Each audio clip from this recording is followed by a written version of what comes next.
আজকে যে দর্শকদের উপস্থিতি আপনারা দেখতে পাচ্ছেন, এটাই হচ্ছে বাংলাদেশের ক্রীড়াঙ্গন, এটাই হচ্ছে বাংলাদেশের ফুটবলের জনপ্রিয়তা, এটাই হচ্ছে আমাদের মাননীয় প্রধানমন্ত্রী জনাব তারেক রহমানের নেতৃত্বে আগামীর বাংলাদেশে স্পোর্টসকে কিভাবে আমরা গুরুত্ব দিচ্ছি, কিভাবে আমাদের এই খেলোয়াড়দের পেশাগত স্বীকৃতি বাবদ আমরা ক্রিয়া ভাতা এবং ক্রিয়া কার্যক্রম ইতিমধ্যে শুরু করেছি এবং আমরা নতুন করে স্পোর্টসের মাধ্যমে আমরা আমাদের আগামীর প্রজন্ম যারা তৃণমূল থেকে 14 বছরের বয়সী, 12 থেকে 14 বছর বয়সী কিশোর কিশোরীরা যেভাবে সারা বাংলাদেশে নতুন করে স্পোর্টসে অংশগ্রহণের মাধ্যমে আমাদের তৃণমূল থেকে আমরা আগামী বাংলাদেশের একটি ক্রীড়াঙ্গন তৈরি করতে চাই। সেই ক্রীড়াঙ্গনের ভবিষ্যৎ যারা রয়েছে তারা ইতিমধ্যে আমাদের আঞ্চলিক পর্ব আমরা শেষ করেছি। আপনারা জানেন আমাদের মাননীয় প্রধানমন্ত্রী জনাব তারেক রহমান সিলেট থেকে একযোগে 2রা মে 64টি জেলায় আমরা নতুন করে স্পোর্টস শুরু করেছি। ইনশাল্লাহ আমাদের জাতীয় পর্যায়ে আমরা ইনশাল্লাহ জুলাইয়ের ভিতরে শেষ করে আমরা আবার দ্বিতীয় নতুন করে স্পোর্টস সারা বাংলাদেশে আমরা সিলেট থেকে উদ্বোধন করেছি।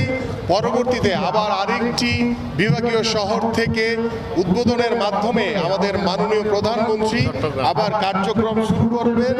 আমাদের ব্যারিস্টার মীর হেলাল বলছে চট্টগ্রাম থেকে যাবে, ইনশাআল্লাহ অসুবিধা নেই। আমরা আমাদের মাননীয় প্রধানমন্ত্রীর সাথে আলোচনার মাধ্যমে যদি আমাদের মাননীয় প্রধানমন্ত্রী বলেন ইনশাআল্লাহ আমরা আগামী নতুন করে স্পোর্টস চট্টগ্রাম থেকে শুরু হবে। এভাবে আমরা আমাদের স্পোর্টসকে এগিয়ে নিয়ে যাওয়ার জন্য আমরা তৃণমূল থেকে আমাদের ভবিষ্যৎ প্রজন্মকে সুস্থভাবে গড়ে তোলার জন্য, মাদক মুক্ত সমাজ গড়ার জন্য, সর্বোপরি ডিভাইস থেকে আমাদের সন্তানদেরকে দূরে রাখার জন্য খেলাধুলার কোনো বিকল্প নেই। এবং আপনারা শুনে খুশি হবেন যে আমরা বিগত সময় দেখেছি যে খেলার মাঠের অনেক অভাব।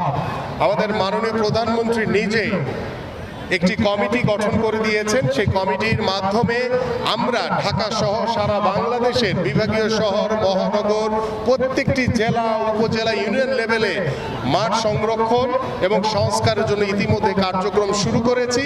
এবং ইনশাল্লাহ আজকে আমি যখন আমাদের 2জন মন্ত্রীকে সাথে নিয়ে আমি যখন এয়ারপোর্টে নামার পরে আপনাদের যে উত্তর পতেঙ্গা যে অঞ্চলটি দিয়ে আমি এসেছি সেখানে ইতিমধ্যে আমি সেখানে নেমে আমাদের 13 একর একটি জায়গা রয়েছে এবং সেই জায়গা ইতিমধ্যে আমাদের মাননীয় অর্থমন্ত্রী এবং আমাদের মাননীয় আমাদের ভূমি প্রতিমন্ত্রীর সাথে এই বিষয়টি নিয়ে কথা হয়েছে যে ইনশাল্লাহ আমরা সেই বে অফ বেঙ্গলের পাশে বিচ এলাকাতে একটি আধুনিক স্পোর্টস কমপ্লেক্স তৈরি করার মাধ্যমে ইনশাল্লাহ এই চট্টগ্রাম জেলা এবং চট্টগ্রাম বিভাগকে আমরা একটি ক্রীড়াঙ্গনের শহর হিসেবে ঘোষণা করতে চাই।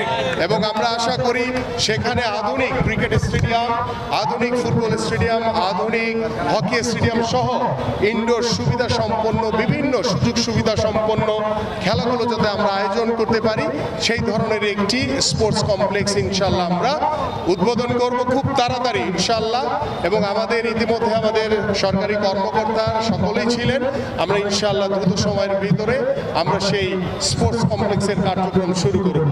এবং আমি আপনাদের কাছে আশা করি যে আজকের এই খেলা শুধু খেলা না, এটি হচ্ছে ভবিষ্যৎ পরিকল্পনা এবং ভবিষ্যতের এই খেলাধুলার মাধ্যমে আমরা দল মত নির্বিশেষে একটি জাতিকে ঐক্যবদ্ধ করে আমাদের মাননীয় প্রধানমন্ত্রী জনাব তারেক রহমানের নেতৃত্বে একটি মানবিক বাংলাদেশ গড়তে চায়। সেই মানবিক বাংলাদেশের নেতৃত্ব দিবে এদেশের জনগণ এবং সেই জনগণকে সাথে নিয়ে ইনশাআল্লাহ আমরা একটি ক্রিয়াবান্ধব পরিবেশ এবং আমরা রাষ্ট্রীয়ভাবে সামাজিকভাবে আমরা আমাদের গুণগত পরিবর্তন আনতে চাই সমাজে। এবং সেই সমাজের মাধ্যমে আমরা বিশ্বাস করি সমাজের সকল বিশৃঙ্খলাকারী যারা রয়েছে তাদের হাত থেকে আমরা এই সমাজকে সুরক্ষিত করতে পারবো। ইনশাআল্লাহ আমরা একসাথে একযোগে সবাই এগিয়ে যাব, এটাই হোক আজকের প্রত্যাশা।